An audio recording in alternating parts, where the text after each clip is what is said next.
किसी दानश्वर ने कहा कि बाबा मट्टी तो मट्टी है, तो ये मट्टी ही रहती है, मट्टी का मिजाज कब बदलता है?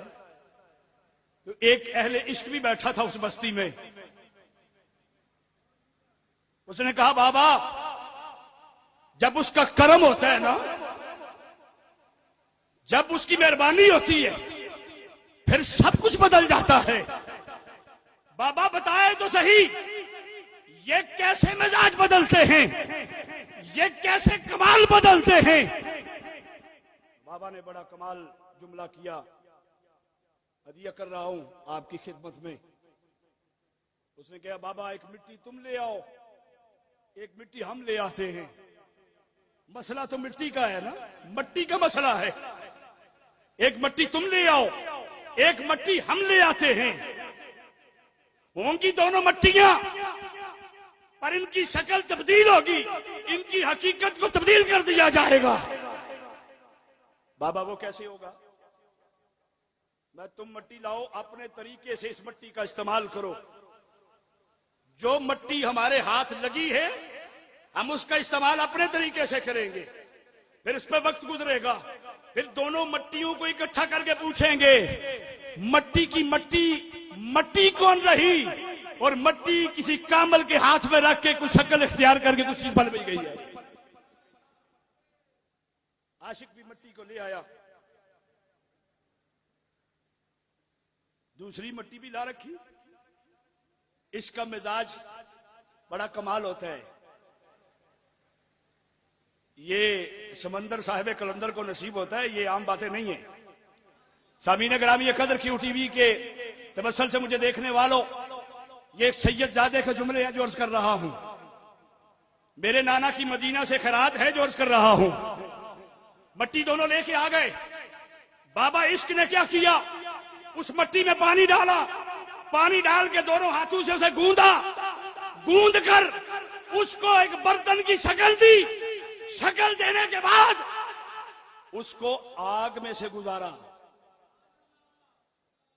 किसमें से गुजारा? किसमें से? ये जो लोग बर्तनों का काम करते हैं उन्हें ये अंदाजा हो गया होगा कि मैं बात क्या कर रहा हूं।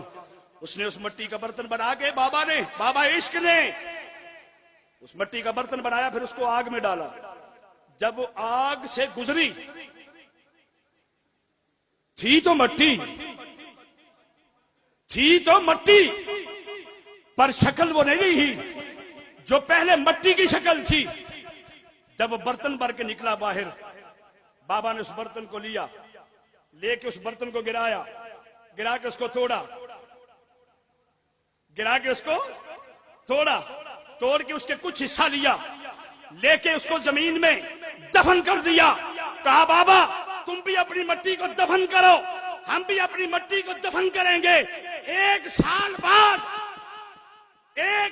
बाद बाबा ने कहा तुम अपनी मट्टी को निकाल के लाओ। क्या वो मट्टी में मिल गई?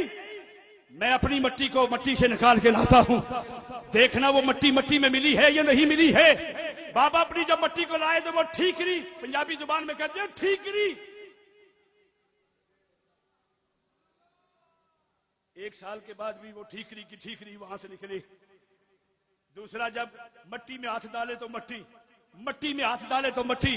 साहिबाने इश्क, ये मेरे जुमले अपनी समातों की नजर खींचिए और खैरात इश्क के मुस्तफा समझकर अपने दामों में समेटिए।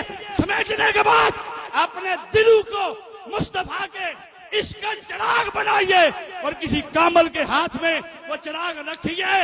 ऐसी शम्मा जलाएगा मदीना घर बैठे ही नजर आएगा। जब ठीकरी देखी, बाबा इश्क कहने लगे, वक्त हुआ चाहता है, बाबा इश्क कहने लगे देखो जरा तुम्हारी मट्टी में और मेरी मट्टी में फर्क क्या है। तुम्हारी मट्टी में मिल गई, मेरी मट्टी जो आग की सोहबत में रही, जो कामल के हाथ से बनी, वो आज भी जिंदा है।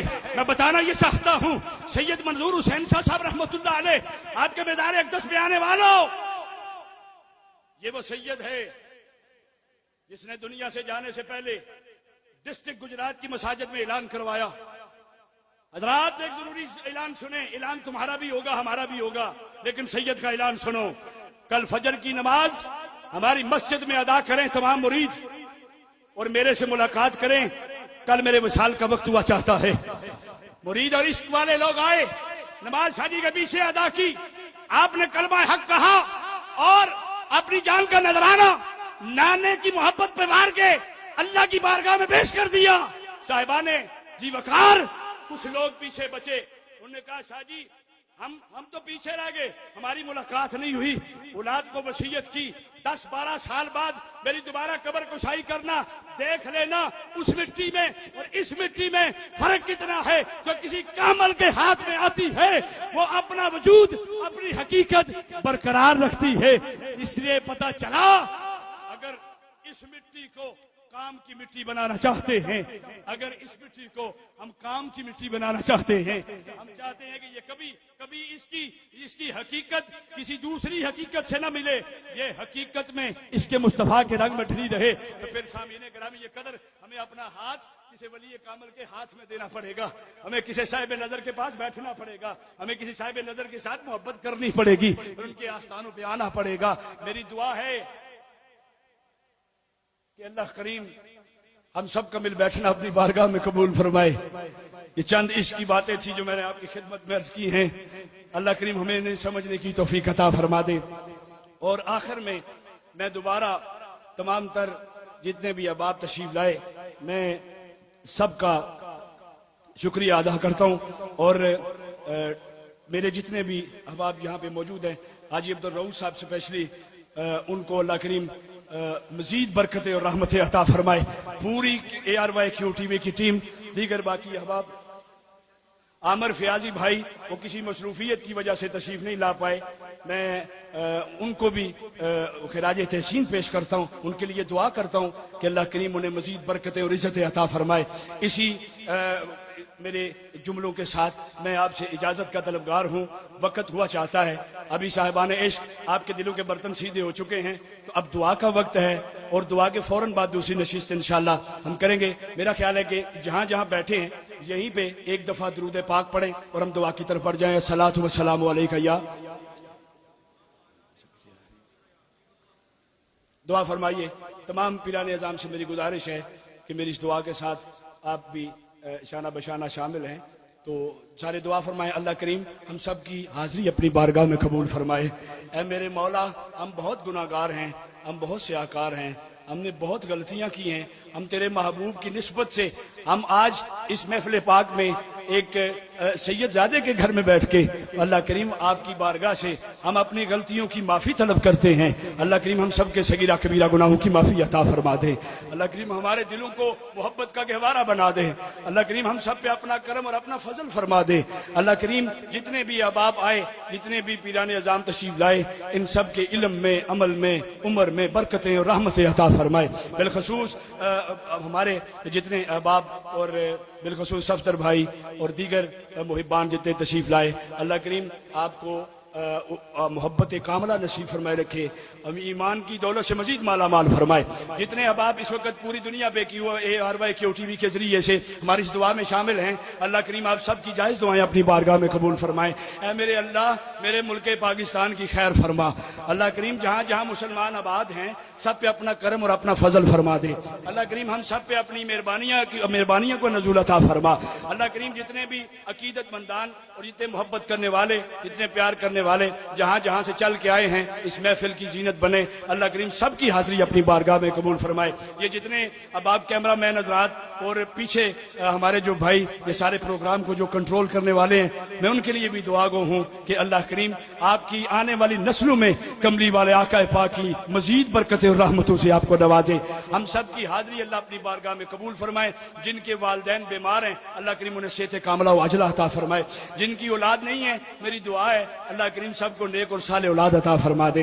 जितने लोग परेशान हैं अल्लाह करीम सबकी परेशानियां दूर फरमा। अल्लाह करीम हमने जिंदगी में बड़े इंतजाम किए, मेरे मौला अब हमें आखिरत की तैयारी करने की भी तौफीक अता फरमा दे।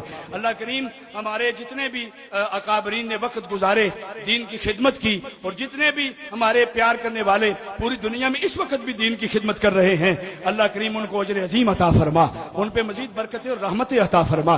अल्लाह करीम जब वक्त नज़ा हो, गुंबद खिजरा की